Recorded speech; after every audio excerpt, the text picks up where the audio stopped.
Hello and welcome to the Point After. Nate Wimberly here, joined by Jorge Andrés. And ladies and gentlemen, hold on, let me check my watch here. January, February, it's March 1st. March Madness is upon us. For the most of the mid-major programs, this is the final weekend of the regular season for them. But for other Power 5 conferences, they got a couple more weeks to kind of figure things out. So their time is running out when it comes to putting themselves in position to win the league title or to get themselves off the bubble when it comes to getting a bid to the NCAA tournament. 100%, Nate. Look, right now, it's like the saying goes. It's not how you start, it's 100% how you finish. And look, some of these programs may be getting those resume-building wins that'll put them over the edge and get them into the tournament, but other Giants may be stumbling into that tournament. And that, my friend, is going to raise some flags on their way in. Yep. Here are the key games in the ACC this weekend. NC State at North Carolina, always a great game because it's a rivalry, folks. After beating Duke last Saturday and getting themselves off the bubble, Wake Forest lost to Notre Dame on Tuesday, and they are right back on that bubble. They have to beat Virginia Tech. And when it comes to winning the ACC title, Virginia versus Duke is huge. Here's why. North Carolina is in first by a game over Duke. It's looking more and more like next Saturday's game between Duke and UNC will be for the ACC title, but tomorrow will go a long way in deciding that. That's 100% right. Look, you're right, Nate, because look, all eyes, yes, on that Duke and Carolina game, and look, rightfully so, I get it, but don't go sleep on a pair of matchups between that date that could be real daggers. That said, we have to look into the ACC as a whole, and that's why we are now pleased to be joined by national college basketball writer for The Athletic, Brendan Marks. Brendan, thanks for joining us here on the program, and let me hit you quick out of the gate with a sticky matchup on Saturday at 4. Nate mentioned it, I mentioned it. It's number 9 UNC hosting NC State in that rivalry game. The Tar Heels in the driver's seat right now on that ACC, and on paper, hey, it's another win, right? Another step toward an ACC regular season championship, in theory. However, look, wounded animals are very dangerous. And NC State, who has less than a 2% chance of making that tournament, could pull out the upset of Carolina if they take their foot off the gas. A Tar Heel team, look, it's been streaky, up and down all season long. Is this a game that people are overlooking as a potential upset, Brendan?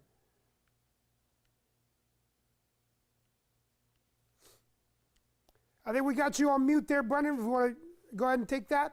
Because, again, I think you're on mute there, Brendan. If we could unmute you there, here we go. You got to unmute yourself, Brendan. We'll touch with that in just a second. Now, there we go, Brendan. We got you now. Look, I mentioned it, okay? NC State, UNC, a rivalry matchup. Is this a potential upset that people are overlooking? North Carolina has mostly had NC State's number over the last couple of years, but certainly when you have these two rivals together, and they are rivals no matter what anyone says, you always have the opportunity for something crazy to happen. And look, North Carolina needs to win this game, as you guys just showed, if the Tar Heels want to stay in control of their own destiny in terms of winning the ACC regular season title. That would be the first one for Hubert Davis. That would be huge for the Tar Heels, who are also still in contention for a number 1 seed in the NCAA tournament. So North Carolina's got to focus. They've been off since Monday after RJ Davis's supreme game against Miami. I think they'll be ready to go tomorrow. Look, meanwhile, Duke takes on Virginia, and Kyle Filipowski put everybody else on mute. He's just fine with that win over Louisville after all that court-storming drama. But if we're really talking about injuries here, Brendan, we're really talking about that, then you can't shy away from Caleb Foster's foot injury. Tyrese Proctor did slide right in, starting lineup against Louisville, against Virginia's pack line defense. How key is Proctor's steady facilitating going to be to build again that resume-building upset that Virginia needs?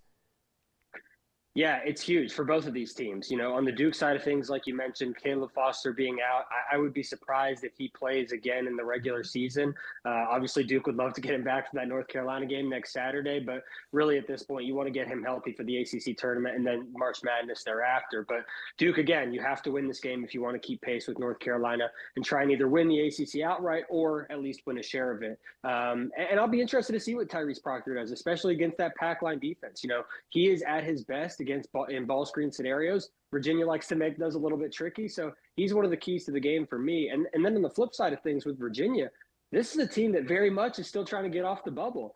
This is a win where if the Hoos can come in and knock off the Blue Devils on the road, that almost instantly puts Virginia back into the tournament. Our athletic bracket today had Virginia in the first four in Dayton as of today. Obviously, a win against Duke would go a long way towards firming up that spot in the tournament.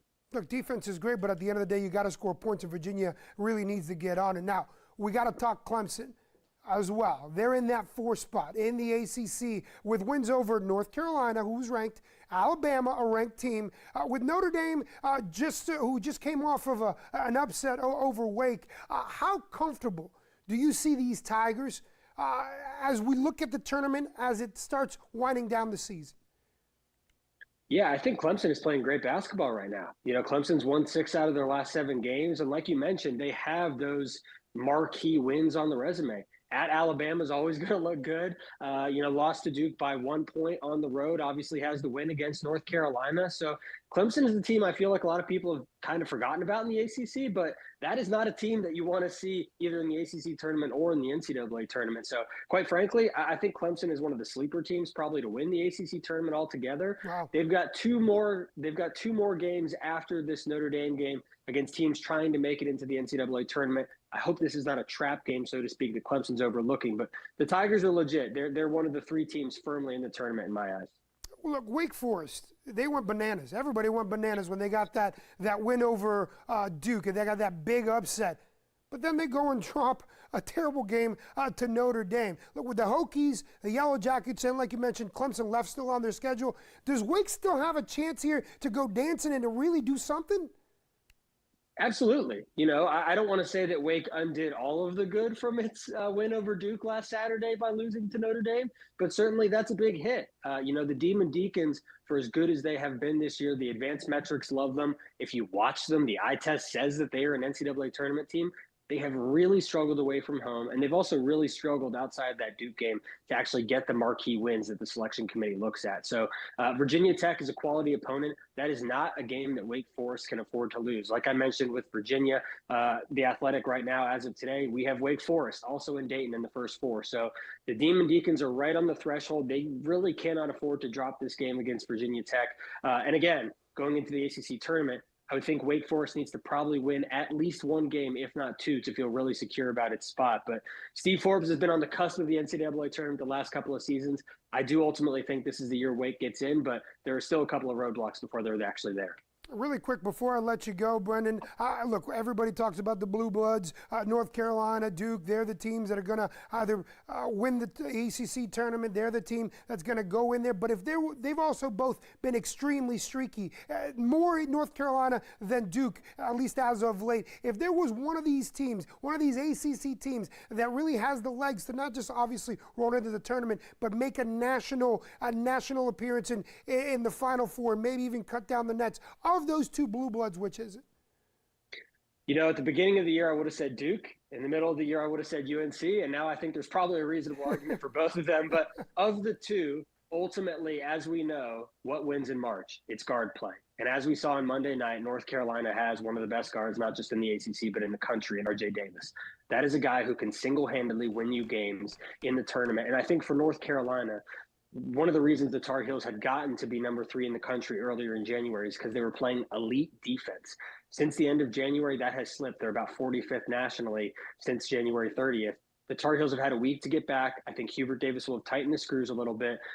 This is a team that has the upside. It has the depth. It has the veteran experience, I think, to go on a long NCAA tournament run. I could see both teams in the Final Four, but of the 2, strictly because of RJ Davis, I feel a little bit more confident taking North Carolina today. Look, March is among us. He's getting us ready for the big dance. National college basketball writer for The Athletic, Brendan Marks. Brendan, thanks for the time. Absolutely. Thanks for having me. Tell you what, Nate, I mean, it all heats up. I don't care how the season started. Yeah. It's about how everybody comes together right now. And like Brendan said, even a team like Wake, who I thought was oh, wow, Duke, we just got a big win, and then goes and drops that game against Notre Dame so badly. Even a team like that, or Clemson, the way they've been playing, could jump in and make a little bit of noise. I think they take on Clemson again. That's going to help them. Yeah. If they can beat Clemson. If they can win their final games and get that win over Clemson, I think that puts them right back on the good side of things. I think they're. He says the Athletic has them as one of the Final Four. I think they're out of it right now. I think they're. You're talking about Wake? Yes, Wake. Yeah, I think Wake is. I'm with you. They're on the wrong side of the bubble. I'm with you. And also Virginia. I'm struggling with that one. I do believe they're in. Oh yeah. If they lose to Duke tomorrow, I don't think that's. I think Virginia's going to get in somehow, someway. I don't see them having the ACC with just maybe 2 to 3 teams. I mean, I look at the standings right there. 4 teams are going to get in. I see North Carolina, Duke, Virginia, Clemson. I don't see Wake Forest in. I think Wake is going to. They're going to play well enough to get themselves back in. That team is just too good. They had it. They had it, man. The Notre Dame loss is going to hurt, but I think if they beat Clemson, and I do believe it's the last game of the season, if they can beat Clemson, they don't necessarily. I'll disagree with Brendan on that. I don't think they necessarily have to win a game in the ACC if they just beat Clemson, as long as it's not a terrible loss. Now, right, it can't be a blowout. Yeah, you can't lose to, let's say, if they take on Georgia Tech or something like that. You can't lose that kind of game. But if even if they like to lose to Pitt is a team they're right on that bubble as well. If you go and take on a Pitt and you lose, I don't think that's going to. You know what? Let me hush. It's going to be Selection Sunday for some ACC teams is going to be very rough. They're going to have a camera, and some of them might not even have a camera in the room because I feel good about it, but it could be sticky on Selection Sunday. Of course, everybody's going to highlight the UNC Duke game to end the season, ACC-wise. But really, the ticket that should be highlighted could be the Clemson Wake Forest one, because that could be the ticket that's more coveted. Absolutely. For Wake, yes, absolutely. So it's going. Boy, this thing is coming down to the end. Get ready. This is what you want. Ready. But this is what you want. You want it to come down to the end, and it be more than just Duke, Carolina. Right. Yeah, Wake and Clemson is going to be a big game next Saturday. If everybody takes care of the business, Wake Forest cannot,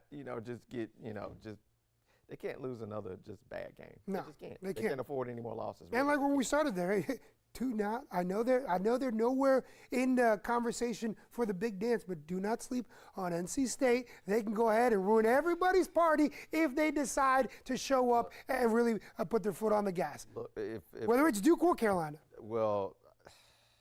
Are you saying they can keep or they're going to make the tournament? No. NC State's not going to make the tournament. Well, I don't think they're going to make the tournament. If they win the ACC tournament, they'll be into this. But that's not the happening. only way. That's not happening. I was trying to. Look, anything can happen, sure. It's March. Sure, March. but that's not happening. And look, Carolina has been. It will be a Duke win. Has been. Virginia has been. Everybody's been like this. Somebody could get hot in D.C. and make it to the NCAA tournament where you just did not expect. This has been a crazy year in this league. Look, Pittsburgh could get hot.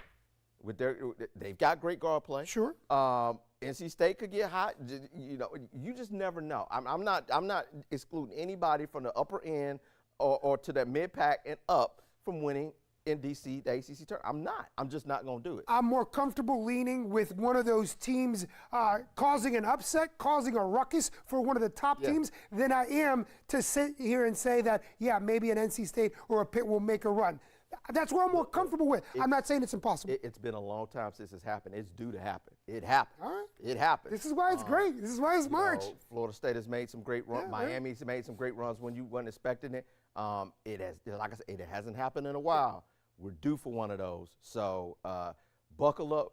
It could be a crazy one in D.C. in a couple weeks after we get past the regular season. Sure. Now, let's turn our attention to some football. The NFL Combine is going on right now up in Indianapolis. On-the-field workout started yesterday with the defensive linemen and linebackers.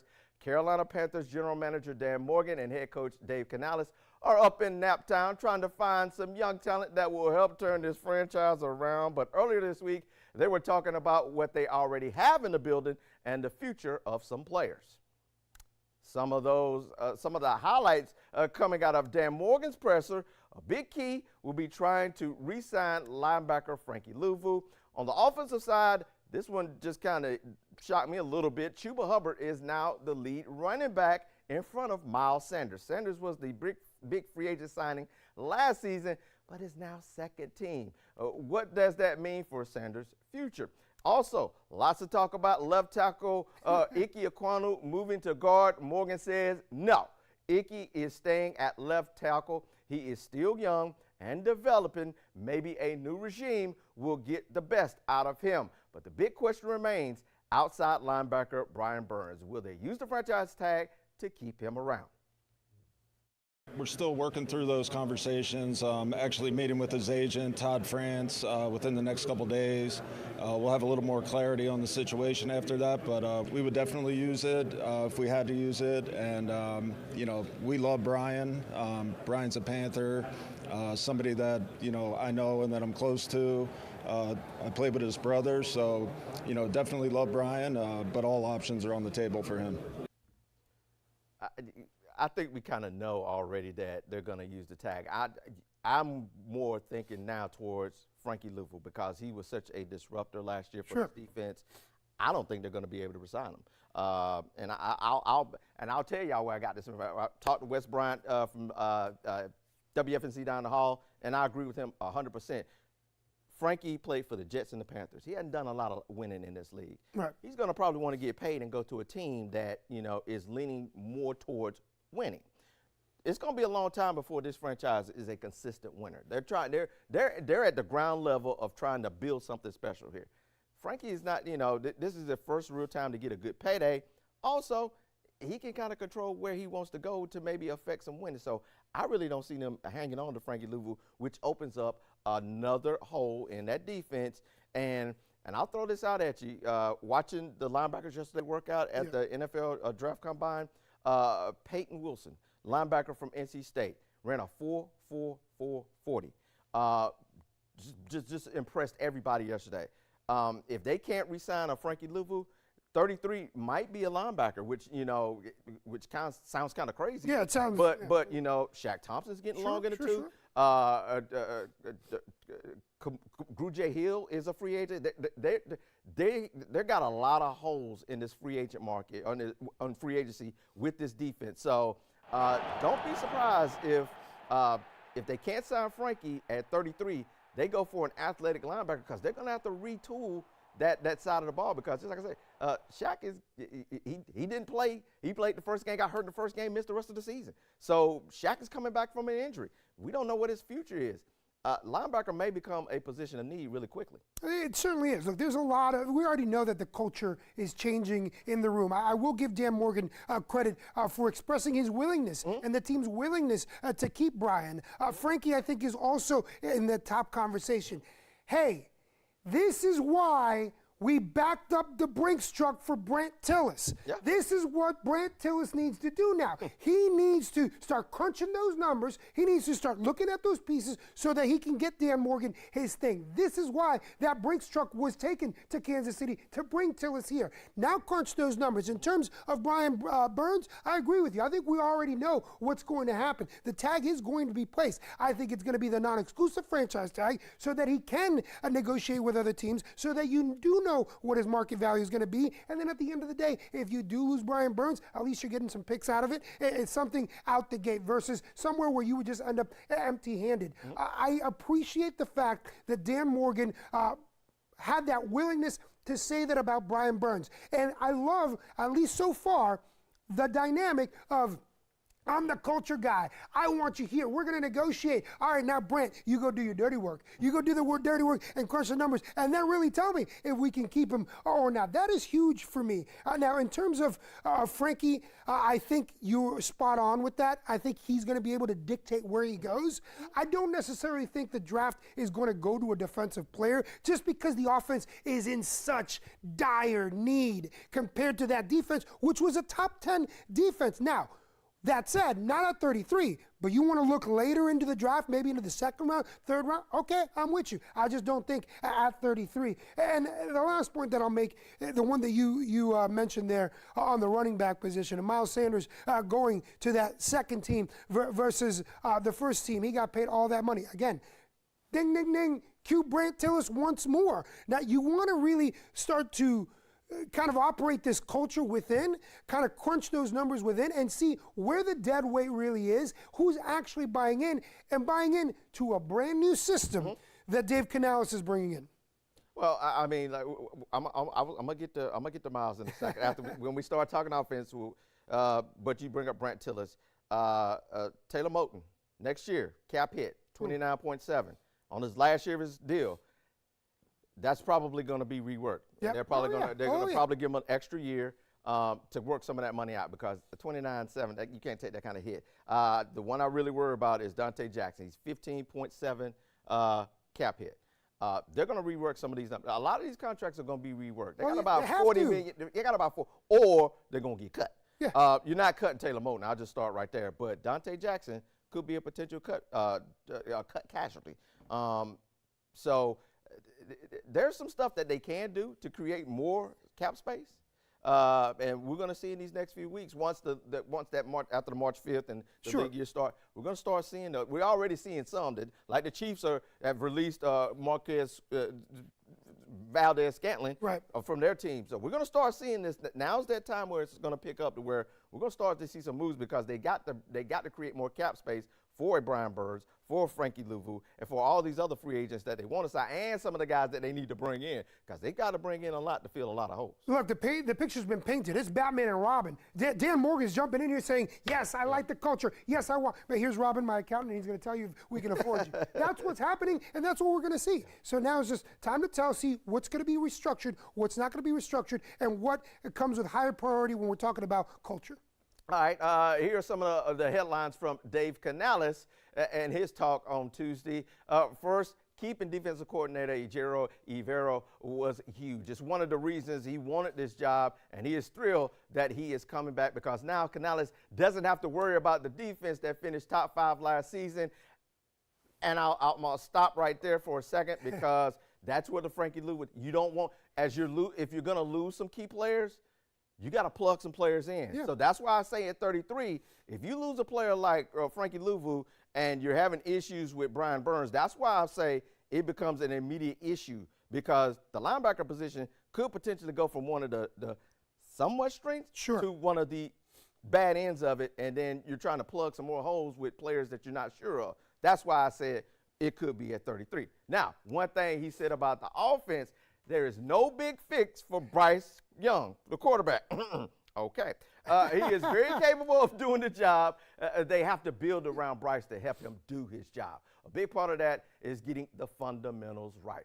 Another key is it goes back to Chuba Hubbard becoming the lead running back. This team, they have to run the football. Amen. Listen. It's something that I'm going to be stubborn about. It's something that I'm going to be committed to. It's how you create explosive plays in the play action, but then it's also how you're able to neutralize a really good offense on the other side by running the ball, by having not game management all the time, but also just being balanced and mixing those in allows you to have that time of possession to a point where, okay, let's even this thing out a little bit here, you know. So I'm excited about proving to all of you how stubborn I can be about trying to figure out the run game. Preach, Canales, preach, man. We about to pass the collection plate around. I love the sermon right there. They have to run the football, and I'll do this. I'll take it one step further. When we saw the offensive line look their best was when Steve Wilks was at the end of that season as the interim head coach. He said we were going to run the ball, play great defense. That offensive line took off, and they were running the ball regardless of who. Everybody knew they were going to run the ball. They were still running the ball. And then you come in last year, and we want to get away from the power run game, and they never really wanted the power run. And it's like now the offensive line looks like one of the worst in the league. I mean, like, if you're going to keep Ike Ekwonu at left tackle, this is great for him because he's a mauler. He's a great run blocker. And help him develop the pass blocking skills. But let's get back to just running the football and making teams uncomfortable. Look, we the hammer, you the nail. Let's make it that way again until we can get this passing thing figured out. You get better weapons. You get Bryce more comfortable. Help him out by running the ball. That's what we were saying all last year, but they didn't want to do it. It sounds like he wants to do that. It's not rocket science. No. It's not rocket science. It's football. The San Francisco 49ers with Brock Purdy at the helm. Brock Purdy's out here slinging the rock like Joe Montana. Why is that?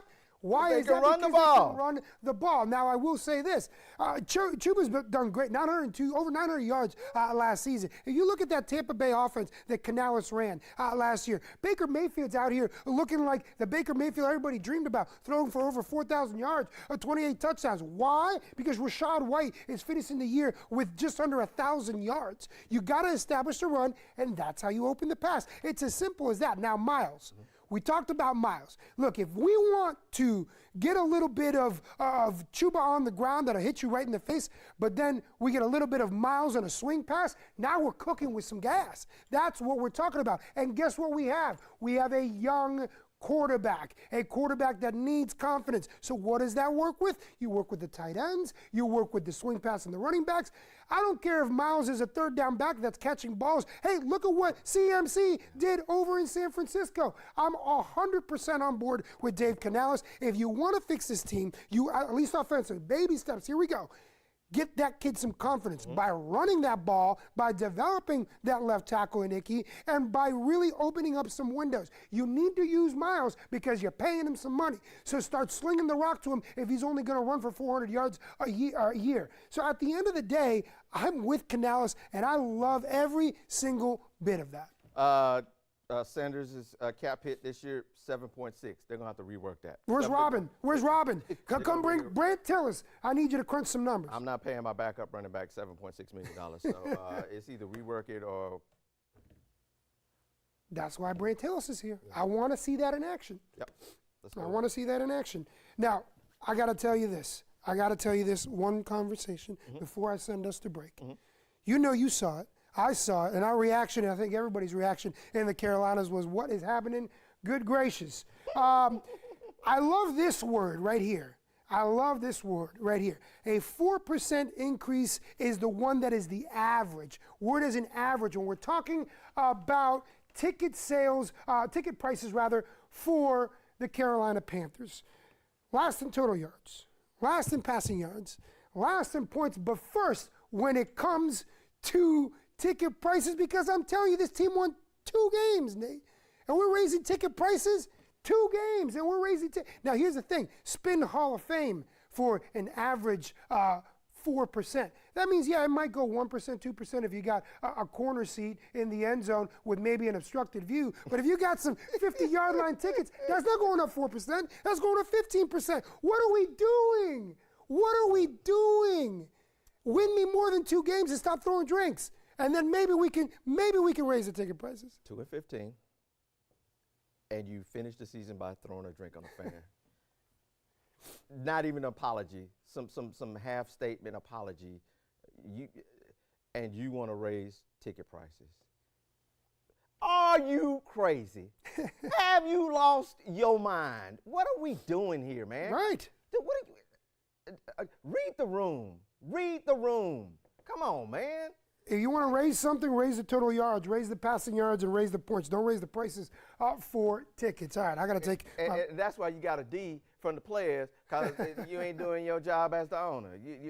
Listen to you. Read the room. Players trying to tell you they want to play on grass. 100% of them. Everybody on the roster said we want grass. Nah, y'all gonna play on that turf. And let's raise some ticket prices. What? No.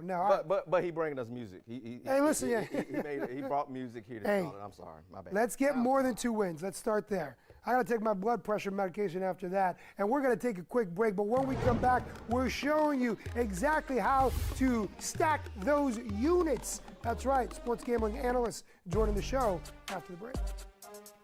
A woman contacted us saying the road going through her neighborhood had not had lane markings on it for months. There's nothing for this entire stretch of road. I went out there and interviewed her. I started asking questions of the developer. I also contacted NCDOT. They told me they are aware. Morning after my story aired, crews were out there painting the lane markings. We were able to make it happen within 1 day. That's what it means when we say WBTV is on your side. It's a beautiful day out, Dad. Let's go. There's another sunny day in the forecast. Dad, do you want to go for a walk? High temperature right around.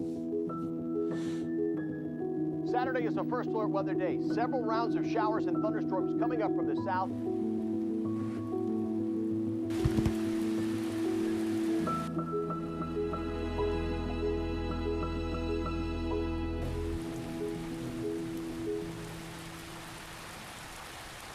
Today's still a first alert weather day as we track widespread rainfall and some chilly temperatures in our area. The rain won't be pushing out until later on tonight, and even over the weekend, a few stray showers will be possible. Our high temperatures today will be topping out into the mid-40s across the Charlotte metro area, some 50s for the Sandhills, and over the weekend, we're warming up and starting to clear out.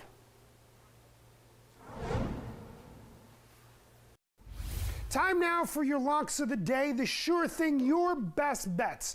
And for that, we are now joined by sports gambling expert Jonathan Von Tobel of Verizon and DraftKings. And JVT, the people, they want to stack their units. You know they do. So that said, some great top 25 college hoops action this weekend. What's one game that you have your eye on that should be a lock? I mean, I'm looking at Florida, South Carolina. First off, can't wait to watch this matchup. It's going to be absolutely fantastic. Two top 25 teams. And Florida has kind of quietly become one of the chic picks for the NCAA tournament. I think Florida's going to come in here, South Carolina, a team that's shown some weakness, get a win and a cover here against the Gamecocks, like this Gator squad and the way that they're coached. Now, JVT, look, I mentioned earlier in the program, NC State, they could be a trap game for one UNC. What are you seeing in this one? Yeah, I love UNC. And when they beat Duke the first time, I went and looked at their future odds to see what I could get for winning the NCAA tournament. They're the best defense in the ACC. Generally, we don't talk about UNC in that regard. They've got size. They've got good guard play. I don't think this is a look ahead at all. I think you're going in. You're taking care of business with a potential 1 seed on the line if you take care of business the rest of the season. Give me UNC. All right, look, you mentioned Duke. Duke, they take on a Virginia team. This game looks prime for the picking. What are you picking? Again, I'll go with the blue blood here. And I guess Virginia could technically be a blue blood. They stink on offense. They're the worst offense in the ACC. They're the least efficient. Duke is one of the most efficient offenses, actually the most efficient offense in ACC play, and a top 3 defense by efficiency standards. I think Duke comes in, gets right yet again, and of course flexes their muscles on the Cavaliers. And then when we talk college basketball, sometimes it's not the money line or the cover or the points. Sometimes it's that best prop bet going into the weekend. That said, what is your best prop bet that folks should be zeroing in on? Yeah, we'll go to Duke, Virginia again. It's not necessarily prop, but a total. I think this game total is going to go under. So by extension, a Virginia team total under would also be worth looking at here. This Cavaliers squad generates no offense whatsoever, and they're not going to be able to generate second chance opportunities against this Duke front line too. So Virginia team total under the points. All right, there you have it. We're trying to stack some units. He is our sports gambling expert from Verizon and DraftKings. JVT, thank you so much for the time. Thank you. I tell you what, man, he was spot on. And I really like that Florida-South Carolina little conversation there because, yeah, I do see a South Carolina team, unfortunately, like kind of the other Carolina teams, like the Dukes, like the UNCs that's been streaky. Yeah, so I mean, I think they'll get it together. Coach Paris is going to do a good job down there, and he's going to get them going. I think they're going to be sneaky good in that SEC tournament. I just kind of got a feeling that I'm not saying that they're going to win it, but the SEC has been just kind of crazy too. It's one of those crazy, like the ACC. Alabama, up and down too. Everybody's been up and down, so I wouldn't quite want to put the water on the fire of South Carolina just quite yet. Give it a little moment. Give it a beat. Give it a beat. Let's get to some final points here. I got a couple. First off, tonight, App State has a chance to wrap up the outright Sun Belt Conference title for the first time since 1979. Yes, I was alive, but I was only 4 years old. Been a long time since they've done that. They with a win tonight, also over Arkansas State at the Holmes Convocation Center. They will finish undefeated for the first time since 1966, 1967. No, I was not alive then, so it's been a long time. What a job Coach Dustin Kearns has done there with App State. Also, a big one here in Charlotte, South Florida at Charlotte. What a job Amir Abdur-Rahim has done at South Florida. They already wrapped up a share of the conference title. If they win tomorrow, they will win the conference title outright. You know the 49ers do not want them celebrating on their court, so it's going to be a great game. It's a big one for Charlotte because they're also one game from falling outside of the top 4, which the top 4 in the AAC get a double bye in the conference tournament. So this game is huge for Charlotte. It's almost a must-win for them because if it becomes tiebreakers then, and they do have the tiebreaker over SMU and UAB. But man, you do not want to fall below that top 4 and have to, you only get one bye to the next round. But It's a huge game for Charlotte tomorrow, and it's kind of the South Florida loss kind of started the downward trend for them because they blew a 17-point lead. They had it in the bag. It was over. I turned it off, and then I turned it back on, and it was a 1-point South Florida lead, and I was like, "Are you kidding me?" And that game kind of slowed down the momentum, and now they're kind of just spiraling out of control. But they can get it back on track tomorrow with a big win over South Florida. I don't even want to talk about tiebreakers. I think they just need to go in. So I'm with you. I'm with you, Nate. Here's a couple of other thoughts from me. Sports gambling enthusiasts out there, registration for that began officially today at noon. You can register your account. You can get ready because March 11th is when you can start to put official bets in the state of North Carolina. If you hadn't heard, it's coming. It's coming. I mean, if you haven't been watching TV for the last month or so in every other commercial, if you hadn't heard, sports gambling is coming. Go ahead. It's coming. I'm telling you, it's coming and it's here. So start registering now. And don't worry, we got you covered as well here on The Point After. In the next few shows, we will have some sports gambling experts in studio to really give us the sports gambling 101. What's a prop bet? What's a cover? What's a spread? What are the overall totals? We're going to get you set. We're going to get you going. And then my last final thought is I know that I'm on this 1-0 bandwagon, but I will take a 1-0 bandwagon. Vancouver opens up their season in Canada hosting Charlotte FC. Let's make it 2-0, boys. Nemfasha Berkimas, he came in and played, I think, 80th minute in that first home game. Give him 5 more minutes, Dean. Get him in off the bench at 75. I want the 16-year-old there, and I want him there to spoil the home opener for Vancouver. That's where I'm at. I just want him to win. I don't care. Give me something. I don't care if Berkimas only plays 3 minutes or if he doesn't play at all. Just win. Hey, go 2-0. Dean can suit up and play. Just go 2-0. Just go 2-0. That's it. You know, let's stop. We ain't no need to being picky or nothing like that. Just win. I don't care if you win 1-0. I don't care if you win 5-0. Just win. Win, baby. Just win. Keep the train rolling. Keep something positive here in Charlotte because Hornets and Panthers are. Yeah, no, I already took my blood medication, my blood pressure medication. I can't do it. You want to do this again on Monday? Yeah, let's do it again on Monday. 1 p.m. Monday. Remember, Mondays and Fridays, The Point After, streaming on all the places you stream TV shows like Apple TV, Fire TV, Roku, and of course, the WBTV News app. See ya.